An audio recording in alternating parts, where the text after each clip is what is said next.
Hi, Laura. Hi. Thank you. We're going to move on to the second question now that we have for you. What support has the child's school given for their maths learning? And in your opinion, is the support given appropriate? And what difference did it make? It's a good question. Well, when I first realized that my daughter's math difficulties were quite serious, and then a friend mentioned a learning disability in maths, and I was researching it, and I realized I think there's something more going on here than just a struggle in math. And all of the symptoms of dyscalculia that I found online matched my daughter exactly.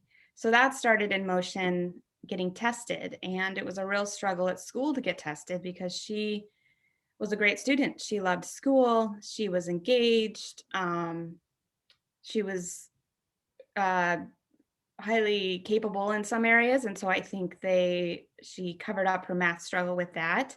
Mm. So they didn't want to test her at first, but after a lot of conversations, we did get her tested at school, and she did qualify for math help. Her maths uh, were very behind, and they were able to show, like, with all the extra help she was getting, she was still behind. And then we had her privately evaluated by a educational psychologist, which was extremely helpful because we also got to see kind of the background of some of her math struggles, like low working memory in maths. And we also found some areas that she was great at, like she has good visual-spatial skills, which has helped her, which maybe makes sense why she loves things like geometry and Yeah, colors. yeah. So back to the school, we thought, well, they'll just start teaching for her dyscalculia, but the problem was the school had never heard of dyscalculia. Is that And is that a sorry? Is that common in the States in your area? yeah, Really? most people are like, this what? Like they've never heard of it. I had never Okay. heard of it. It is a rare find to even find a teacher who's heard of it. Okay. So that was a little disheartening.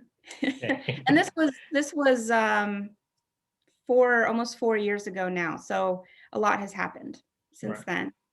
But yeah, so they didn't know how to teach her. So they were sending her home with grid worksheets with like 100 math problems on it. She would be in Mm. tears. They were giving us flashcards.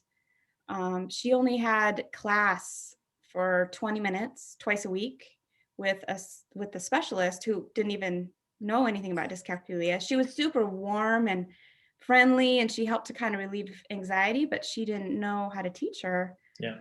And there was no now I know the importance of like hands-on manipulatives and tools, dice and beads and Cuisinart rods. There was none of that Right.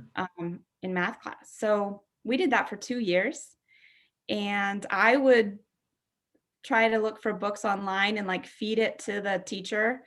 But she was very overwhelmed. She had a lot of kids Yeah. and not much, she just couldn't do much. So then for sixth grade, we started a new school district, and she was going to receive an hour of instruction every day. Wow. And the teacher had heard of dyscalculia. So I was so excited.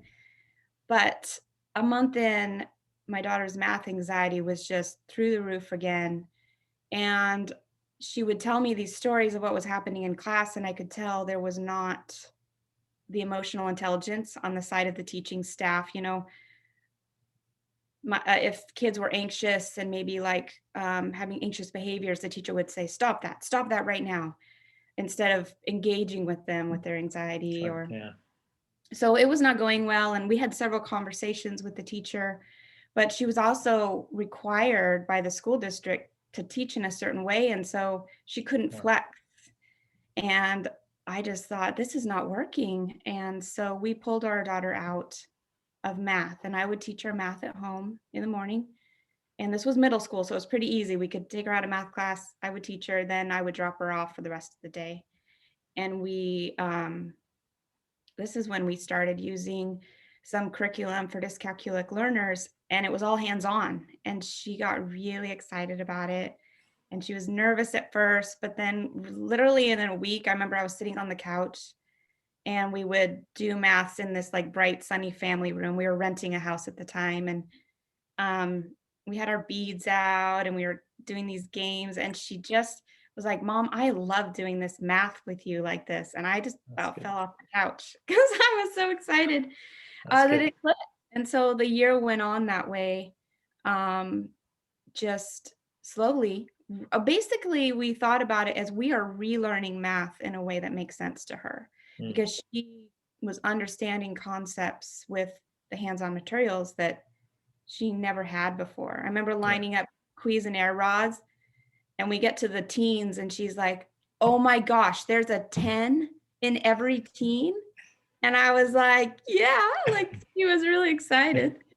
But that, simple things like that had never been really explained Explained. or experienced. And so, finally, we, we're on a track of realizing she just needed to be taught in a different way, that made sense to her.